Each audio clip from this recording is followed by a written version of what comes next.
अशी यादी मोठी पण आधी 2 मिनिटात वाचून दाखवतो. श्री बसव मंगलताई बाळासाहेब सदाशिव खालकर, श्री बसव जयश्रीताई सोपानराव जयरामजी खालकर, श्री बसव चंद्रकलाताई शिवाजीराव वाळू कमानकर, श्री बसव कांताबाई संजय अर्जुन खालकर, श्री बसव अलकाताई निवृत्ती भिवाजी शिंदे, श्री बसव शकुंतलाताई बबनराव विश्वनाथ खालकर. त्याचप्रमाणे शिवराम कारभारी सातपुते, महेशजी बाळू उगले, छाया सुरेश लोंढे, गंगा भागीरथी मथुराबाई मधुकरराव शिंदे, गंगा भागीरथी लक्ष्मीबाई दौलतराव सातपुते, मंगलताई सुखदेव सातपुते, मालूबाई रमेश कमानकर, ताराबाई चिमन खालकर, गंगा भागीरथी सुमनबाई चिमणे,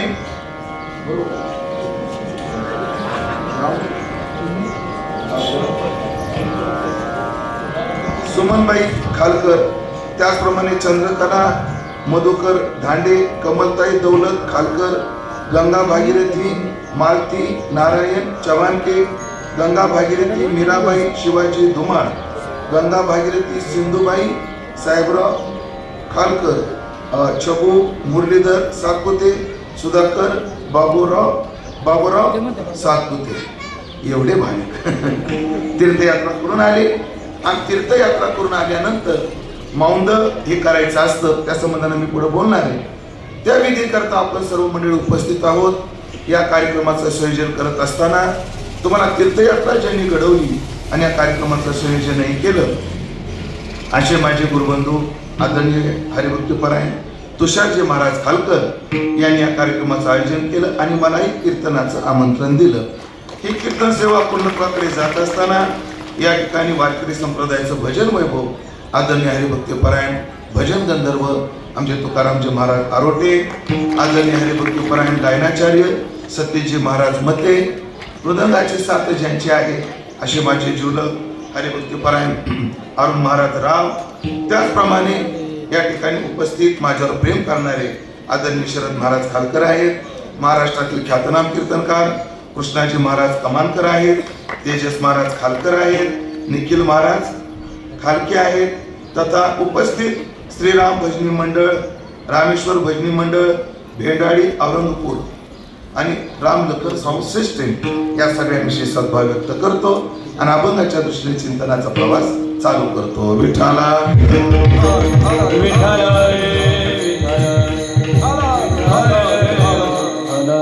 आपल्याला महद भाग्याने एक साधना घडली. ती साधना म्हणजे तीर्थयात्रेची साधना आहे. खर तर तीर्थयात्रा ही साधना कशी आहे याला एक श्लोकाकडे पाहून फार उपेक्षित समजलं जातं. या साधनेला श्लोक असा आहे, उत्तमा सहजावस्था मध्यमा ध्यान धारणा कनिष्ठ मूर्ती पूजाच तीर्थयात्रा धमा धमा. या श्लोकाकडे पाहून या तीर्थयात्रेला फार तुच्छ समजलं जातं. पण याची संगती साधू संतांनी लावली आहे ती अशी आहे की उत्तम काय आहे, सहज अवस्था उत्तम आहे, ध्यानधारणा काय आहे हे मध्यम आहे, मूर्तीपूजा काय आहे कनिष्ठ आहे, आणि तीर्थयात्रा काय आहे आदम साधन आहे. तीर्थयात्रेला आदम साधन म्हटलं, पण काय म्हटलं, सहज अवस्थेच्या सापेक्षानं म्हटलं. तसं तीर्थयात्रा महान साधन कसं, त्याला उदाहरण जर द्यायचं ठरलं, मी तुम्हाला विचारतो, काजू भारी का शेंगदाणे भारी?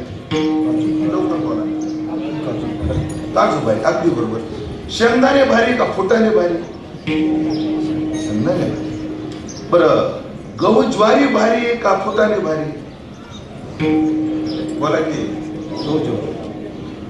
हा, म्हणजे तुमच्या डोक्यात काजू बदाम भारी गहू ज्वारी हलकी आहेत काय? रोज काजू बदामच खात्या नाही म्हणा. काजू बदाम भारी आहेत, त्याही पेक्षा भारी गहू आणि ज्वारी. त्याचं कारण आहे, गहू आणि ज्वारी सगळ्यांचं पोट भरते, सगळ्यांना परवडते. काजू बदाम सगळ्याला परवडत नाही आणि सगळ्यांचं पोट भरू शकत नाही. तर तीर्थयात्रा साधन काय श्रेष्ठ आहे, सहज अवस्था सगळ्याला मिळू शकत नाही, पण तीर्थयात्रा सगळ्यांना करता येते.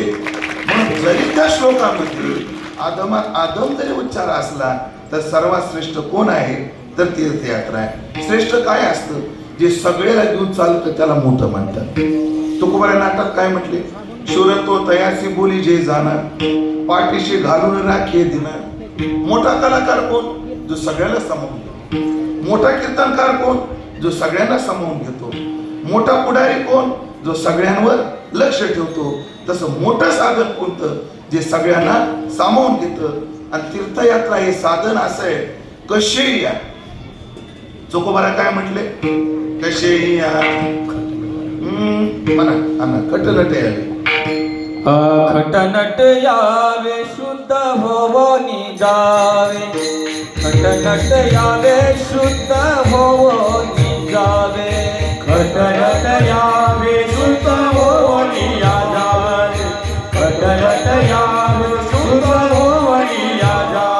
खटनट यावे, शुद्ध होवोनी जावे.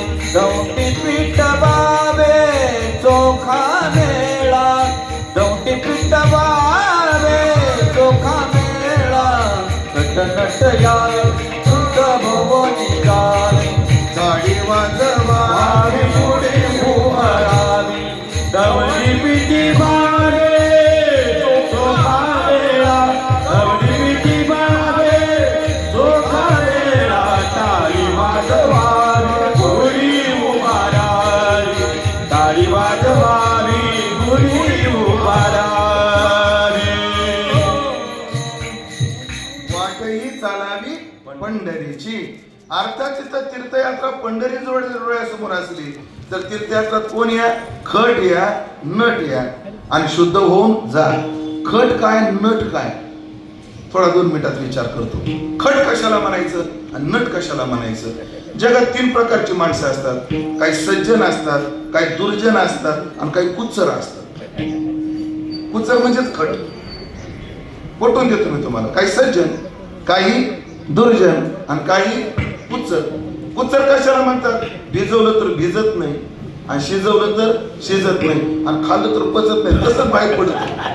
तुम्ही अजून पहा, कुच्चर खाऊन बघा तुम्ही. म्हणजे कशातही टाका, त्याचा परिणामच नाही. म्हणून मी सज्जन, दुर्जन आणि हे खट यांची व्याख्या करत असतो. ही माझ्या परीने, हे कोण्या शास्त्रातली नाही. मी जे काही फिरलो आणि मला असे भेटले महात्मे, त्यांच्याकडून स्फुरलेले हे चिंतन. गावात वाईट कामाला विरोध करणारा सज्जन कृष्णा महाराज, वाईट कामाला विरोध करणारा सज्जन, चांगल्या कामाला विरोध करणारा दुर्जन, आणि काम चांगलं असू नाहीतर वाईट असू विरोधच करणारा हा कुचर. गावात सप्ताह करायचा का रे? दुर्जन म्हणा बिलकुल नाही. सप्त्याला खर्च करण्याऐवजी संडास बांधा. लोक किती आपलं लोकांची किती सोडू. चांगल्या कामाला विरोध करणारा दुर्जन. का रे गावात तमाशा आणायचा का? अहो आधीच काय मोबाईल न थोडे बिघडले का पोरं? हा पुन्हा ते गावात तमाशा किती बिघडवायचे, बंद करा. वाईट कामाला विरोध करणारा कोण? सज्जन. का रे आपल्या गावात अनिल महाराज पाटील आणायचे का? बिलकुल नाही. आपल्या गावात गौतमी पाटील आणायचे का? मुळेच नाही. जे काम चांगलं असो नाहीतर वाईट असो विरोधच करतो, याला म्हणतात कुचर. त्यालाच काय म्हणतात? खट. ज्याचा कशाचा ज्याच्यावर परिणाम होत नाही असे खट या. ज्याला सगळ्यांनी सोडून दिले असे खट या. आणि दुसरे नट या. नट काय? नाटकी. नट म्हणजे काय? नाटकी. काही लोक संसाराचं नाटक करतात आणि काही परमार्थाचं नाटक करतात. बोलू संसाराचं नाटक आणि परमार्थाचं नाटक सांगू एका मिनिटात, एकाच प्रकरणात सांगू. आपण परस्पराच्या दहाव्याला जातो, वर्ष श्राद्धाला जातो. तिथं कोण कोण जातात? पाहुणे येतात, पुढारी येतात, महाराज लोक येतात. किती प्रेमाने येतात. काय बोलायला होतं मला? बोलूच. हा किती प्रेमाने येतात. पाहुण्यांना द्यायची असती भेट, पुढाऱ्याला पाहिजे असतो ओट आणि महाराजाला पाहिजे असती नोट. म्हणून येते. पुढारी ओटा करतात, महाराज लोक नोटा करतात, तुम्ही भेटाय करता. बाकी तुमच्याच लक्षात काय फरक आहे? पण असे संसारातले नाटकी, संसारातले नाटकी. हो ये बाई नवऱ्याला म्हणू लागली, होय वा ऐका ना धनी, ऐका ना माझा तुमच्यावर लय जीव. वा वा नाही पण ऐका ना माझा तुमच्यावर लय जीव. अगं हो ना म्हणजे दोनदा लक्ष द्या ना माझ्या बोलण्याकडे. लक्ष देत नाही बाई. तुमचा माझ्यावर लय जीव आहे. आणि मग तेवढं धुणं पिळून टाका. आणि माझा तुमच्यावर लय जीव आहे. अशा जीवाला पेट्रोल टाकून काढी लावली पाहिजे. काय अर्थ आहे जीवाला? एका नवऱ्यानं फोन केला बायकोला, काय करते? मी स्वयंपाकाला लागली. काय करणार आहे आज स्वयंपाक? तुम्हाला काय खायचं सांग, तुम्ही म्हणेल ते कर. तुम्हाला मग भज्याची आमटी कर.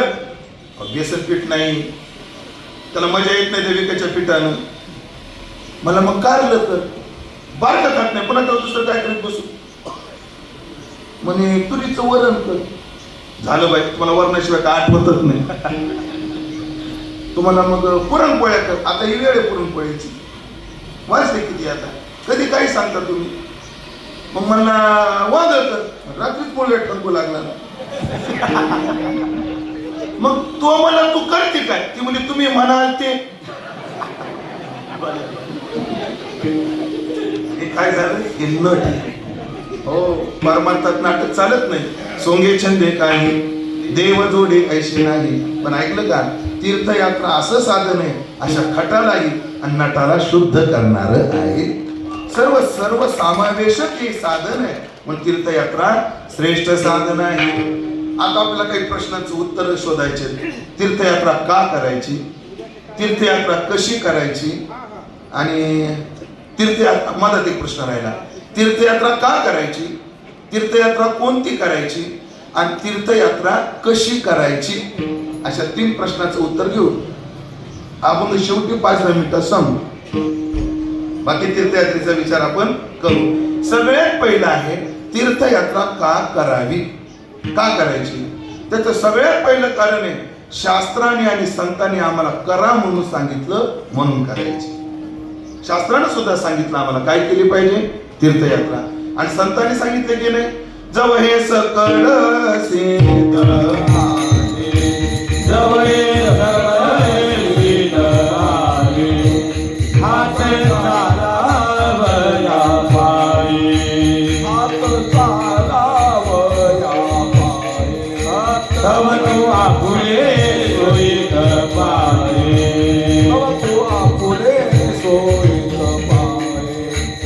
तीर्थयात्रा जाय चुकू नको. तीर्थयात्रा जाय चुकू नको. तीर्थयात्रा जाय चुकू नको. तीर्थयात्रा जाय चुकू नको. जब काळ असे दुरी फेला, जब काळ असे दुरी फेला, जब काळ असे दुरी फेला. जब सकळ शिकाये आन झालावया माये, कवया फुले सोयीत माये. तीर्थयात्रा जाय चुकून. आम्हाला तुकाराम महाराज आदी साधू संतांनी सांगितलं काय करा? तीर्थयात्रा करा. तीर्थयात्रा करा. जो हे सकळ सिद्ध आहे, जकळ सगळीच सिद्धता आहे तोपर्यंत तिथे शब्द वापरलाय, हात चालावया पाय. पण बघा ना, चालावया शब्द मधात घेतलाय ना, आधी हात मग पाय घेतलाय. मग देवी दीपन्य आहे, म्हणजे दिवा एक आहे. आणि 2 खोल्या जर उजेड पाहिजे असेल तर दिवा कुठं लावला जातो? चौकटीवर लावला जातो. मग चौकटीवर दिवा लावला तो याही खोलीत उजेड पाडतो आणि त्याही खोलीत उजेड पाडतो. याला देहली दीपन्याय म्हणतात. तसे देहली दीपन्यायाने काही शब्द येतात, लय गमतीशीर शब्द आहेत आपल्याकडे देहली दीपन्यायाने. तो का म्हणे काळा नाही त्याची अवकाळा. इथं नाही शब्द देहली दीपन्यायाने घ्यायचा. आता पहा, एकदा इकडं जोडा, एकदा इकडं जोडा, कसा अर्थ बदलतो. तो का म्हणे ताळा नाही त्याची अवकाळा. आता नाही इकडं जोडा, तो का म्हणे ताळा नाही त्याची अवकाळा. आता अजून एक चरण सांगतो तुम्हाला. तेथे जाऊ नका कोणी, गेले नाही आले परतून. गेले नाही आले परतून. आता नाही इकडे लावा, गेले नाही आले परतून. दिले दीपणे आहे. तसं याही चरणामध्ये नाही शब्द दोन्हीकडे, आपलं चालावा या शब्द दोन्हीकडे लावायचा. तीर्थयात्रा कुठपर्यंत करायची? जोपर्यंत पाय चालतात तोपर्यंत, आता माझ्याकडे बघावं लागेल, आणि जोपर्यंत हात चालतो तोपर्यंत, आहे का नाही? हात चालतो तोपर्यंत. तीर्थयात्रेला पाय बी चालते पाहिजे आणि तीर्थयात्रेला हात बी चालता पाहिजे, आहे की नाही? गाडी भाडं लागत, रस्त्यात जेवावं लागत, नाश्ता असतो, आहे की नाही? कशाला पैसे लागत नाही? लागतात. तात्पर्य येते तीर्थयात्रा कुठपर्यंत करायची? जोपर्यंत आपल्या हातात पैसा आहे आणि जोपर्यंत पायात दम आहे. हा, पाहा तुम्ही. आता तुम्ही उत्तर भारताची यात्रा केली ना तुषार महाराज, कोणते? हा, मथुरा, वृंदावन, अयोध्या, काशी केलं. अयोध्येला गेले होते की नाही? अयोध्येला चालायला पाय लागतात का नाही? गेट कुठे, मंदिर कुठे? दर्शनाला काहीच वेळ लागत नाही महाराज. ते भरावर हिंडावंच खूप लागत, खूप फिरावं लागत. पाय चालते पाहिजे. केदारनाथ चालायचं असेल तर पाय चालते पाहिजे की नाही? वृंदावनाच्या त्या गल्लीमध्ये जर फिरायचं असेल, राधारमणला जायचं असेल, गोपेश्वराला जायचं असेल, मधुबनात जायचं असेल, ब्रह्मांड घाटावर जायचं असेल तर चालायला काय पाहिजे? पाय. म्हणजे पाय चालते पाहिजे आणि हात बी चालता पाहिजे का नाही? हात बी चालता पाहिजे. म्हणून ऐकलं का, लाडक्या बहिणीची योजना जोपर्यंत चालू आहे तोपर्यंत यात्रा करून घ्या. उगर ते 1,500 रुपये ब्युटी पार्लरला, मिश्रीला, कुरकुरेला घालवण्यापेक्षा ते 1,500 रुपये जमा करायचे आणि मग त्याची वर्षाची होतात 18,000. तुमची फी किती आहे? 15,000 त्यांना द्यायचे, राहिले किती? 3,000. ते आल्यावर मला द्यायचे. झालं का? किती सोपं आहे. आणि मग खर्च आहेत नवऱ्याच्या खिशातून काढलेली आपल्या, आहे ना? असं तात्पर्य. जोपर्यंत हात चालताय, जोपर्यंत पाय चालताय तोपर्यंत यात्रा करून घेतली पाहिजे. तुकोबाराने सांगितलं आम्हाला यात्रा करा. ज्ञानोबाराने सांगितलं, उठी रे उठी बाळा तू तीर्थे रे हिंड. बाळा उठ आणि आता तू काय कर? सगळ्या तीर्थाला हिंड. चला, यात्रा काय केली पाहिजे? संतांना सांगितली म्हणून केली पाहिजे. अजून काय केली पाहिजे? त्यातच तुकोबाराने गोड आपलं ज्ञानोबाराने सांगितलं तीर्थयात्रा का करावी. म्हणे उठी रे उठी बाळा तू तीर्थे रे हिंड. पण का बरं तीर्थाला जायचं आई मी? माता असं आपल्या पोराला सांगते. तिथे तीर्थामध्ये साधू संत, तिथे असती उदंड. तीर्थात गेल्यावर काय असतात? तीर्थ असतं, तीर्थात क्षेत्र असतं. तुम्हाला एक गोष्ट सांगतो, माणसाचं जीवन सुधारायला कधी देश कारणीभूत असतो, कधी संगती कारणीभूत असते, तर कधी स्थळ कारणीभूत असते. सगळ्याचा विस्तार करता येणार नाही आपल्याला वेळ मर्यादेत, पण 2-2 मिनिटं सांगायचं ठरलं तर काकडा वारकरी संप्रदायात काकडा किती वाजता केला जातो? पहाटे 8 वाजता. किती वाजता? 4 वाजता. 4 वाजताच काकडा का केला जातो? का केला जातो? त्याला एक दोहा आहे पहा. पहिले प्रहर हर कोई जागे, दुसरे प्रहर को रोगी, तिसरे प्रहर को रोगी जागे. नहीं थांबा. पहले प्रहर को हर कोई जागे, दूसरे प्रहर को भोगी, तीसरे प्रहर को तस्कर जागे, चौथे प्रहर को रोगी. हा योगी, माफ करा, योगी. पहिले प्रहर सकाळी संध्याकाळी 6 ते 9 यावेळेस सगळे जागे असतात. 9 ते 12 भोगी जागे असतात. 12 ते 3 चोर जागे असतात. बरोबर कीर्तन सुटलेली असतात. आपलं चोरे जागा असतात. 12 ते 3 म्हणजे कोण जागे असतात? चोर जागे असतात. आणि 3 वाजता कोण उठतात? योगी उठतात. काय असतं?